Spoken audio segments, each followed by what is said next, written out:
क्षेत्री बाहुनले जन्माको छोराछोरीहरू मालिक मात्रै जन्मिँदै जाने, गुरुङ मगर तामाङ राई लिम्बू शेर्पा कोचे मेचे दिमाल कामी दमै सार्की च्यामे पोडे गाइने थारू दनुवार सुनवार जिरे सुरे नेवारले जन्माएको छोराछोरीहरू उही बाहुन क्षेत्रीले जन्माएको मालिक छोराछोरीको दासदासी छोराछोरी मात्रै जन्मिँदै जाने बन्यो।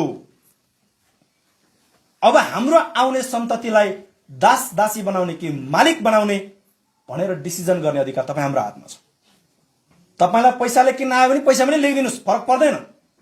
तपाईले अब आउँदै गरेको चुनावमा पैसा लिएर भोट नहाल्दिनुस् त अर्को चुनावबाट क्षेत्री बाहुनहरू धोत्ती न टोपी भएर त यहाँ पैसा बाँड्न आउँछ र आउँदैन, काठमाडौँ बस्छ।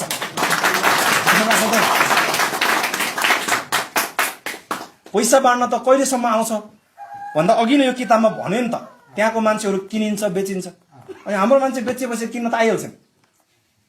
पैसा दिने बेलामा लेखिदिनुस्, तपाईलाई 2000 4000 5000 10,000 जति दिन्छ त्यो पैसा तपाईले हात थापेर समाति दिनुहोस्, किनकि त्यो पैसा चाहिँ क्षेत्री बाहुनको पुर्खा आजभन्दा 526 वर्ष पहिला भनेको सन् 1495 मा भारतबाट मुगल सम्राट अलाउद्दिन खिलजीको आक्रमणमा परेर नेपाल भित्रिने बेलामा भारी हालेर बोकेर ल्याएको सम्पत्ति होइन त्यो त तपाईँ हाम्रो रगत पसिनाले अहिले तपाईँ हाम्रो गुरुङ मगर अथवा मंगोल समुदायको युवा पुस्ता झन्डै झन्डै 60 देखि 70 लाख युवाहरू अहिले 55-60 डिग्रीको तापक्रममा काम गरिराखेका छन्। तिनीहरूले अर्काको देशमा गुलामी गरेर कमाएर पठाएको पैसाबाट काटेको रेमिटेन्स सिंगापुर पुलिसको नाममा, भारतीय सैनिकको नाममा, ब्रिटिस आर्मीको नाममा अर्काको देशको सुरक्षाको निमित्त गएर खटिएर उनले कमाएर पठाएको रेमिटेन्सबाट हामीबाट चुसेर जम्मा गरेको रकम हो त्यो बाहुन क्षेत्रीले तपाईलाई चुनावको बेलामा किन्न आउने पैसा बन्यो। यस कारणले गर्दा पैसा दिन्छ भने लेखिदिनुहोस्, पल्सर दिन्छ भने लेखिदिनुहोस्, पेट्रोल हाल्दिन्छ भने पनि हाल्दिनुहोस्, मासु दिन्छ भने खाइदिनुहोस्, रक्सी दिन्छ भने चाहिँ नखानुहोस्। फेरि चाहिँ नराम्रो कुरा, रक्सी दिन्छ भने नखानुहोस्, घुमाइदिन्छ। फेरि यो सबै कुरा गरिसकेर निर्वाचनको दिनमा चुनावको दिनमा भोट हाल्न जाने बेलामा तपाईलाई तर्साउँछ आएर फेरि अहिले मसँग यति हजार लिएछस्, फेरि भोट दलमाथि गरिस् भने चाहिँ खैना छैन भन्ला। देख्दैन त्यो भोट कसैले पनि, त्यो गोप्य मतदान हो, ढुक्क हुनुहोस्, त्यो कसैलाई थाहा हुँदैन। त्यो त हामीलाई तर्साएको, किनकि राजनीतिक चेतना नभएपछि हाम्रो मान्छेलाई तर्साए त तर्सिदिइहाल्छन्, तर्सिँदैन।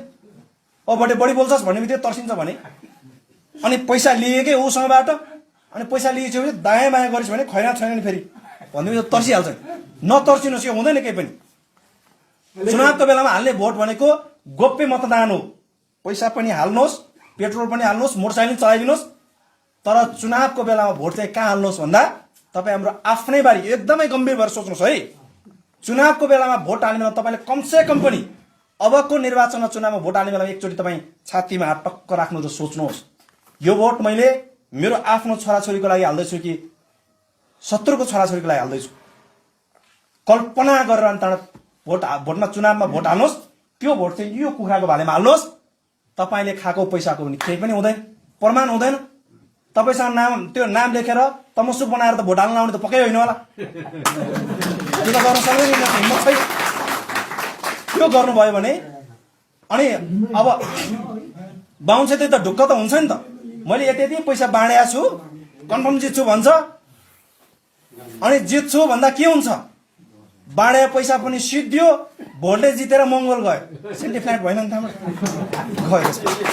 त्यो भएपछि यति भए पछाडि क्षेत्री बाहुनहरूको मस्तिष्कमा एउटा चेतना आउँछ। यस कारणले गर्दाखेरि म तपाईँ सम्पूर्ण उपस्थित आदरणीय आमा बुवा, दाजुभाइ तथा दिदीबहिनीहरू, फेरि पनि मेरो तपाईँलाई अन्तिममा एउटा विनम्र एउटा अनुरोध, आगामी निर्वाचनबाट मैले सधैँभरि भन्ने गरेको छु, तपाईँ आफ्नो पेट पाल्नको